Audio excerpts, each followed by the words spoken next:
I've been one of those people nga traveling all the time nga tusireyinga obadde osireyinga. Yes. Oh my God. Naye wallahi uno abadde sireya okujja wano nebaze Mungu mutendereze kubanga wallahi sizze kulajana nnyo ate nsinze kujja kumwebaza nnyo okungabirira okunsonyiwa byonna byenkoze mu butamanya ne byonna bye nakola nga nakazaalibwa. So lwaki wasazeewo trips zonna n'ozisazaamu n'ogamba ojje kwene?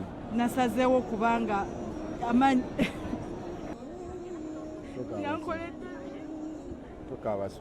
sorry.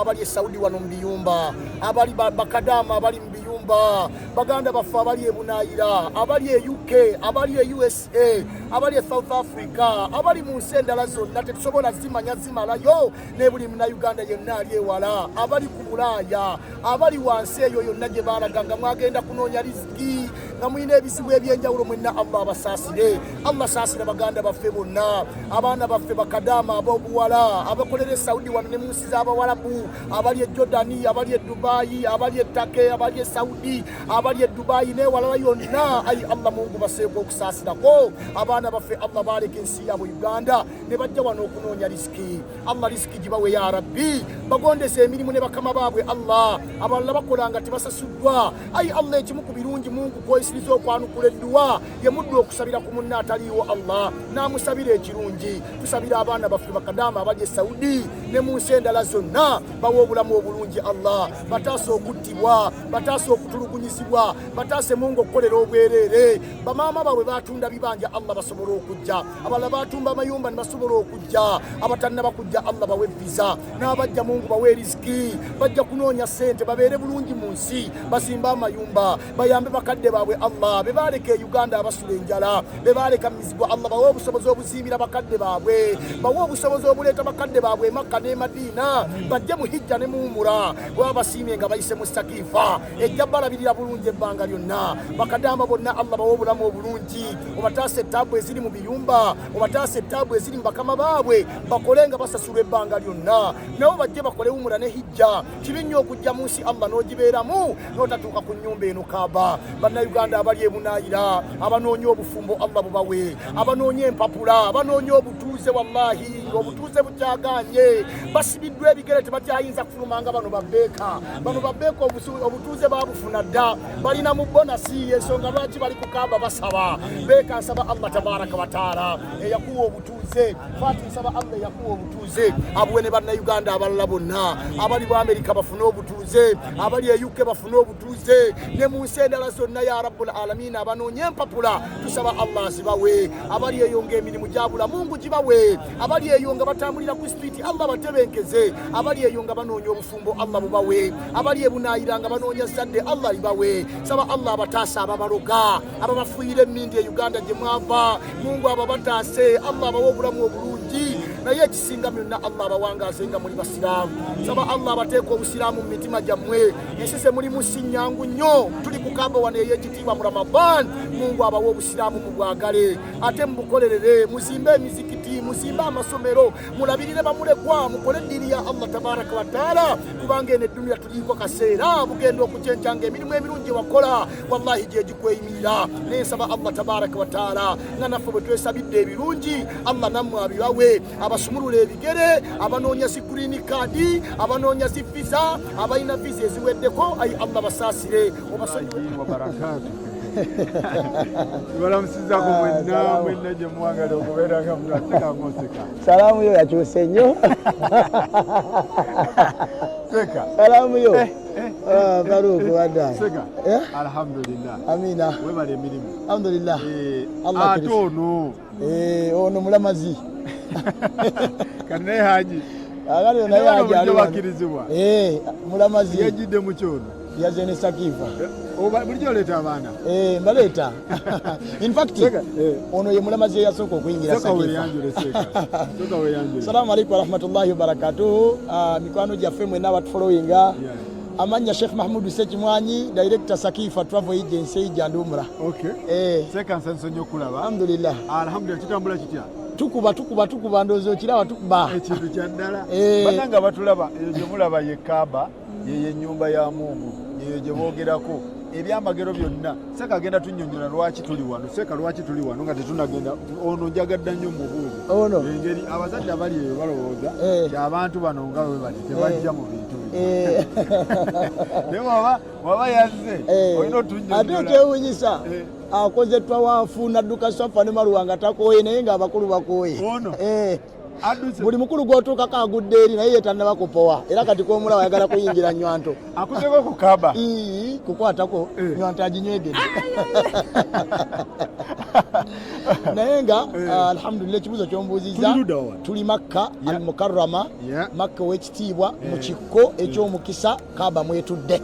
Omuntu ajja kwebuuza lwaki twambalawo lwaki enviiri zivaako lwaki tuli bwe tuti lwaki tuli mu umra eya Ramadan Allah tumwebaza okuba nti yatuleese ng'abasakiifa era tubategeeza nti abalamazi bonna bali bulungi emikolo bagikoze okwambala bwe tuti eno kala yaffe ya Busiraamu ekyokubiri zino hiraami zengoye omuntu ezambalwa omuntu ayingidde emizizo onfuna bulungi emizizo ye muntu okuyingira mu mbeera y'emikolo gya hijja oba umura n'abanga ayina byagaanibwa okukola ne byalina okukola abantu bategeezeewo omuntu waayingira mu mikolo gya hijja byalina okukola omuntu waayingira mu mizizo ekisookera egya umura kubanga kati emizizo tugiyingirira ku miikaati miikaati byebifo wetuleetera enniya miikaati za njawulo kati ey'e Madina wagirabye bagiyita gundi Dhul-Hulaifa kati awali omuzikiti omunene gwe walabye ogwo kati bw'otuuka awo oyambala engoye zino era ndooza zirabe bazitundawo nnyingi oyambala engoye zino n'ojjamu zino ezaffe eza bulijjo ez'amasappe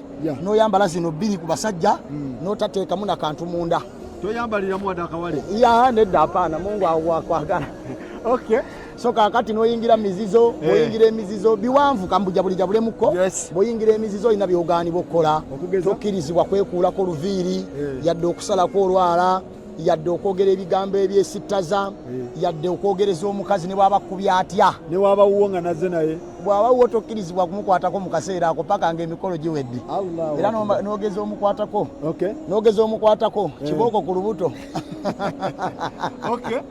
naye nga kyentegeeza kibooko ku lubuto oba olina okutanga olina okukola omutango gwa kusala mbuzi umurebe efudde ate oba olina okusala embuzi olyoka oddemu okola endala embuzi y'e Makka eyawukana n'ey'e Kampala ey'e Kampala si mitwalo 215 eya wano ya $5 owulidde oba olina okugira embuzi namba oddemu okola emikolo giba gifudde umura tezanyirwa omuntu yenna bw'oyingira mizizo oteekwa okuba omwegendereza ennyo naluno olwala toluluma yadde akaviri tokajjaako ovola nti oba tonnagiyingira oteekwa weerongoose osale enjala okole buli kimu so kati n'oyingira emizizo bw'otuuka wano ne weetoolola Kaaba emirundi 7 bw'omaliriza n'osaalira akabbiri wano wetuyimiridde bayitawo Makamu Ibrahimu Makamu Ibrahimu kyekifo Ibrahimu yasaalira eraako ebbiri ng'amaze okuzimba Kaaba wano wennyini Kaaba eyo bwe yamala ogivimba n'asaala wano era akabbiri ng'asaba Allah akkiriza omulimu gwe so kaakati oluvannyuma lw'okusaalirawo era akabbiri Katonda yafuula Makamu Ibrahimu musalla ekifo ekisaalibwamu esswala kyova olaba nti nno ne bwe tumaze okwetooloola tuzze ne tusaalira wano era we tuyimiridde twebaza Katonda olw'ekyo so bw'omaliriza wano n'ogenda n'odduka Swafa ne Marwa Swafa ne Marwa eri gye twadduse inna Swafa wal Marwa min sha'airillah faman hajja albayta aw itamara kuonamu awo inna Swafa wal Marwa eri gy'otali mwali musijja kutwala wala nnyo so kakati mu mbeera eyo bwe tumala okudduka n'abakyala badduka tewali muzannyo tewalabye omukyalo olubuto olukulu myezi 8 ng'ali akajjuza nagenza okulaba ne nga yalabyona kanaatuuka muleeba ajja kusika mu dakiika 3 mwana ajja kuba ali bweru so kati mu mbeera eyo maliriza abasajja ne tusalako enviiri era wano woolabira omuntu amaze umura kwe kulaba nga ayina enviiri ng'ezizo kubandu awo okulaba ng'ogyeko enviiri bwotyo osala zino ezaffe ez'e Kampala kendeezaamu katono awo naye leero Faruku nayinza okulaba omuwala bwakuwala kata ayinako akantu kamuusi so bw'omaliriza umura oba ogimaliriza era oba ofulumya emizizo kati awo oli wa ddembe okutandika okukola ki okuba nti nno okola ebirala n'okuggyako zino engoye n'okutandika okuba nti oyitaayita mu Makka nga bw'okola ibaada ze ez'enjawulo ku bakyala tebasalako nviiri bonna bakendeezaako mithlu amla ekyenkana bwe kiti katono nnyo mithlu anmala abakazi tebawaata anedda tebawawaata Allah yawa ekitiibwa enviiri z'omukyala era nze neewuunya abakazi bannanga batafu ku nviiri zammwe nosanga omukazi ebiviiri nga biri awo bityo atambula mu kkuba ebiviiri birimu kala nnya mulimu redi mulimu burawuni mulimu kikuusikuusi mufaaki n'ensi mulongoose enviiri zammwe ate muzibike bulungi okumanya Mungu yawa abaka ekitiibwa enviiri z'abakyala ne muhijja ne muumura yabagamba tebazijjaako yabagamba tebazijja ofuna bulungi basalako mithili anmala ekyenkanankana nga ki ekyenkanankana ng'ekiseera obaka ekirako emabega khalasi emizizo babagifuluma eyo yewumura omuntu yabuuza lwaki tujja mu kifo kino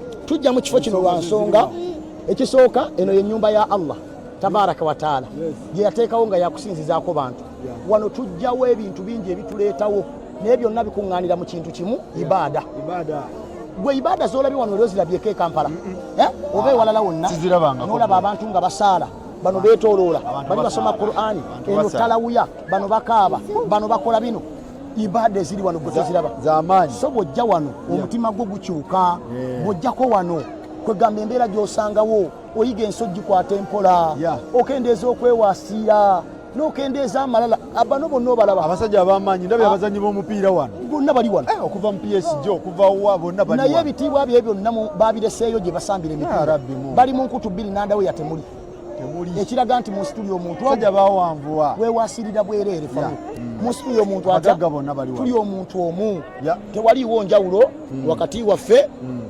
n'abantu abalala bonna so mu mbeera efaananako bwetyo twagala okutegeeza abantu nti ekyo kye bayita wumura wano kukaaba ndabye abamu balagako omukono abalala beebikirira bamalayo kati kino eno giwummuze osigaze eri uligenda omulabi kati kino ekyokwebikkako omukono guno nabbi ye yatugamba tugugjeyo nabbi yatugamba tukole ki tugugjeyo abantu baali bava e Madiina nga bajja okukola umura abantu b'omu Makka ne bagamba abantu b'e Madiina baalwala obulwadde bakonziba bonna obugumba bubali kungulu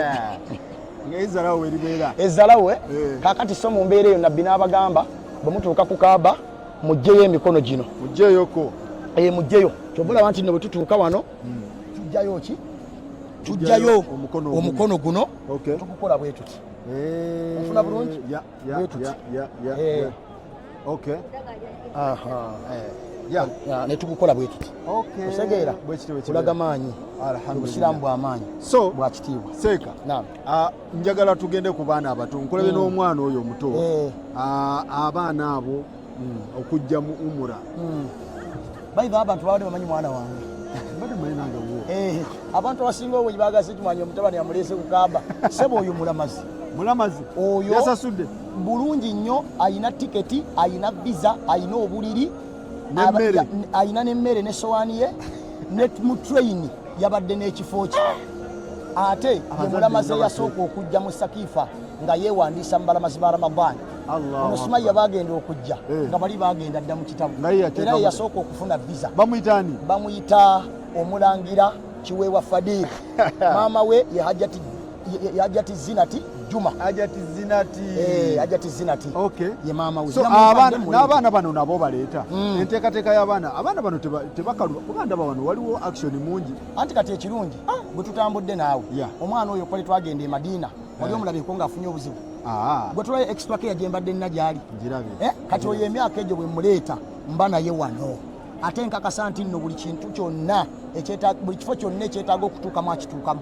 oyo omwana e Madiina yayingidde rawuba namulabye teyamulabye ng'ayingira rawuba yayingidde n'asaalira wali wennyini nabbi kati teebereza omwana wo ku myaka egyo emito okusaalira nabbi bwe yasaalira omwana w'omuto okuyingira rawuba abasajja bali eyo myaka 67 Makka bamuzzeemu tebayingiranga mu rawuba kitegeeza ekifo ky'omujjana ekiri mu dduniya kyetutegeezaako yakiyingidde oyo bebi kati omwana wo ku myaka egyo n'abeeranga ayingira wano neyeetolola Kaaba Katonda yagamba nti oman dakhala kana amina omuntu kasita ayingira wano Mungu aba amumalidde omwana w'omuto n'akulanga aliko baraka kasojje Makka wano land of blessings land of blessings let your child be blessed with the blessings of Allah subhanahu wa ta'ala so enteekateeka y'abaana ogirina oba jasi olinawo kamukamu njirina ebeerawo ebbanga lyonna bwe wojjira abazadde bali eyo nga balina abaana naye nga batya bagamba kakati omwana atayinza obbula mwana biki tewali ttabu enteekateeka y'abaana tugirina tebasobola tuwulira tuyina ejje tuyina komandi ey'abakyala n'abaami abatambula n'abaana abo akantu ako kolengeraako kalimu ebigere bya Ibrahim alayhi salatu wassalamu. So kitegeeza buli muntu alina obusobozi yandizeeko tekirina ttabu azze oba atuwa mwana oba yekenyini ajja n'omwana we enteekateeka nnungi ensula nnungi endya nnungi entambula nnungi tuli ku traini bwe tutambulira tusula mu hotels 5 star emikolo tugikozesa naawe n'okakasa nti gali oyo omwana gw'olabye Fadili akoze emikolo gyonna omuntu omukulu gye yandiseeka oli wanjawulo bino nga si byakusudiya nze ndi Makka kati right now nendabyeko abaleese abantu nga mu butuufu kugira ati waati n'agira wali tebabatuusaawo abasinga si byagamba kyoba ki njogera mazima nga ndi wano ku nnyumba ya Mungu abasinga abantu beefaako bokka naye nkulabye nga abantu obeera nabo abantu babudaabuda abantu bakwasaganya ate nga abantu abakulu bakwasaganya nagwo si mwangu omulimu. Kati omuntu ayagala okweyunga ku Sakifa akola atya? Omuntu ayagala okutambula ne Sakifa tusangibwa Mengo nga ku Lubiri ku kizimbe kya Sega wa Market Building tutambula buli mwezi mu Umura buli mwezi Umura yokoba ne Hijja nayo kati omwezi ogw'omukaaga tujja mu Hijja ogw'omukaaga tugenda kujja mu Hijja ng'ennaku z'omwezi 4 insha Allah bajje tugende kati okuva ogw'omusanvu paka Desemba awo wonna waliwo Umura zokka 10 mbeera n'ejjumeezi ejjuma emu Madina ejjuma emu wano ejjuma y'e Madina ezitowa ejjuma 1000 ejjuma ya wano ezitowa ejjuma emitwalo 10. Wanani asazaawo wano Sudaisi tubeera ne Sudaisi gw'owuliriza muganda wange eno Sudaisi yennyini yakikwatamu byonna bajja tugende tutambule ffenna bakule ku namba y'essimu first class olina kyobuuza ebyokulya bibaayo Sakifa bwe emalayo Sakifa erimu 3D sina HD 3D alhamdulillah ekirungi nti otutesitinzeeko alhamdulillah otambudde naffe oli wadde emboga nti abanne mbabuulire kino n'abali ebweru enywanto wali abantu batutte ne bagikoonako abantu bagikwaseeko bonna tebalimu byakwekwasa okitegeera so seeko ono era nkwebaza nnyo yaheseeka webale nnyo webalire ddala otolekeredde bantu alhamdulillah era ekintu nsaba okikwasaganye bwotyo abantu obeere nga obatambuliza ddala bwoti sifa abasinga obulungi tetujja kwewaana naye mutugezeeko njala okuyita abantu abali ebunaayira abali ebungereza twatambudde n'abalamaze okuva ebungereza bali babiri twatambudde na Hajjati Fatuma tuli naye wano Hajjati Fatuma okuvaawa kuva London Birmingham Hajjati Fatuma soka gye abuze ku bantu Hajjati Fatuma soko gye Hajjati Fatuma Hajjati assalamu alaikum. Wa alaikum salaam wa rahmatullahi. Ogamba otya? Oli bulungi soko babuuzeeko. Assalamu alaikum wa rahmatullahi wa barakatuh. Wenna tubalamusiza nga tuli wano ku Kaaba ya Allah subhanahu wa ta'ala. Babuuzeeko mu lulimi lwaffe luli ayina ennimi nnyingi ayina luli olweri ewaffe ayina n'oluzungu ayina babuuzeeko mu Somali. Assalamu alaikum wa rahmatullahi wa barakatuh. Seta haidat kadan wandin salama ya maanta waxaan joogta meesha Kacbada Ilaahay inshallah waxaan din barina ina ducada Ilaahay ka aqbalo iyo soonka inshallah. Osinziira wa obeera wa? Mbeera Birmingham mu UK. So ntambudde ne Sakifa travel agents nakubira seeka wange Sekamanyi ne twogera era bintu byonna nabikwasaganya bulungi nze just nafuna tiketi yange we natuuka wano hotel room yali ready futari everything we did dua we've done our umrah alhamdulillah the dua. Are you happy? Very happy. Buli kimu okikutteko? Buli kimu, I'm so happy alhamdulillah. And I've made so many friends bonna be tutambudde nabo katufuuse bamukwano. Lwaki wa deciding okujja this period? This period because eno umra nzibu nnyo tuli mu Ramadhan akasana kaaka naye nga mulimu sawabu nyingi because akola umra ya Ramadhan alinga nga gikoze neki ne profeti waffe Muhammad sallallahu alaihi wasallam. So mbadde njagala nfune ezo empeera ate bonus nti nzija ne seeka Dua mashallah tabarak. Dua jiwulide? Yes. Yaddala? Yes, yaddala. Alhamdulillah. So abantu be London obawa bubaka ki? Mbawa bubaka kino mukubire Seeka Ssekimwanyi muyite mu Sakifa. Yeah. Temulina kubeera mu mu Uganda. Okola naye. Yes. Nze mvudde Birmingham namukubira. He's very understanding. Buli kimu ne tukikola program together. So alhamdulillah he's very understanding. Okay. Yes. So buli kimu kitambudde bulungi? Yeah, kitambudde bulungi. Futari. Hoteli gye tusuze si wala ne ku Haram you just come down. Sala zonna tuzisalira wano. So tusaba Allah subhanahu wa ta'ala akirize ibada yaffe akirize saumu yaffe inshallah ne dua zonna. Tumira ku bantu bo. Obagalise ne Eid ennungi. Bonna mbatumira abantu bange abasinga babeera mu America naye bonna mbatumira. Bali mu America? Yes. Batumireko. Houston, Mama Khadija, Mohammed, my beautiful family dad, my family in Syracuse, New York. Syracuse? Sarah. Yeah. Ali bonna mbatumidde. Hassan and Inara in Uganda. Yeah. And all the Ummah, inshallah. Rahma ali luda. Atlanta. Rahma ali Atlanta, Georgia. Obadde omwerabidde? Kankuleke Fatma.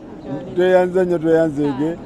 Ngenda yogerako ne Ajat bamuyita Ajat Smaya naye ali wano naye alhamdulillah yazze kikuba akikirire abawala abato abali eyo bintu bya ddala Seeka n'abawala abato nabo babeerawo ku Kaaba bino tebiriiko ekintu bakyenjoyinga alhamdulillah mwana muto naye ekintu akikubira ddala olabira ddala nga alhamdulillah. Ajat assalamu alaykum. Wa alaykum salaam. Ogamba otya? Gwani amanya nze Kayinda Sumaya. Yes. Oli otya? Jendi oli otya Farouk? Kyekiwakuleese wano? Nazze ku umra mu kisiibo. Mbeeko bye neebaza Mungu ate mbeeko bye mulaajanira. Okay. Kubanga byankoledde bingi. Embeera eri etya? Alhamdulillah omusana mungi naye abantu basinza bannanga abantu basinza. Byaddala eri tuli mu birala mu nsi zaffe abantu abalala bali mu birala bw'otukaana amaanyi mangi. Yes. Kitegeeza nti eri newe tutasaala Mungu tasalwa ndowooza. Wallahi obudde bwe tulina eri obukola ebirala bungi obugeya obuloga obukola ebintu byonna Allah byatakkiriza naye wano kusinza from morning to dawn, from dawn to morning. Omuwala munne ali eyo ow'emyaka gyo ayinza okugamba nti ono omwana omuto alina bizibu kye bimusumbuwa ebimuleeta ebimutwala emaka oba bamubaka kyabo we bati abalowooza nti ebintu abawala abawala saizi yamwe balina ssente babeera ku holiday Dubai, New York wa Toronto. Nange kenyini I've been one of those people nga traveling all the time nga tusireyinga. Obadde osireyinga? Yes. Oh my God. Naye wallahi uno abadde sireya okujja wano neebaze Mungu mutendereze kubanga wallahi sizze kulajana nnyo ate nsinze kujja kumwebaza nnyo okungabirira okunsonyiwa byonna byenkoze mukutamanya ne byonna bye nakola nga nakazaalibwa. So lwaki wasazeewo trips zonna n'ozisazaamu n'ogamba ojje kweno? Nasazeewo kubanga amanyi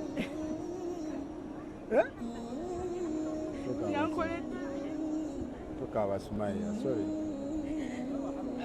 Nasazeewo nzije kwebaze kubanga ndina mulwadde nina ebizibu by'obulwadde so neewunya nzaani abadde mu bulamu bwe ndi nga bulungi alhamdulillah naye ng'ate nina okujja nyongere omwebaza. Bugambe Mungu webale kunjagala webale kunfukirira webale kungabirira. Sina we nsobola mwebaliza ziri esendala masaali naye wano kutendereza okuva ku makya paka lweggulo okuva olweggulo paka nga buki mwebaze. Don't cry Sumaya. So wajide mu Sakifa? Nazze ne Sakifa. Lwaki wasalawo Sakifa? Muhammad Ssekimwanyi ng'oggyeko ebirala byonna muganda wange.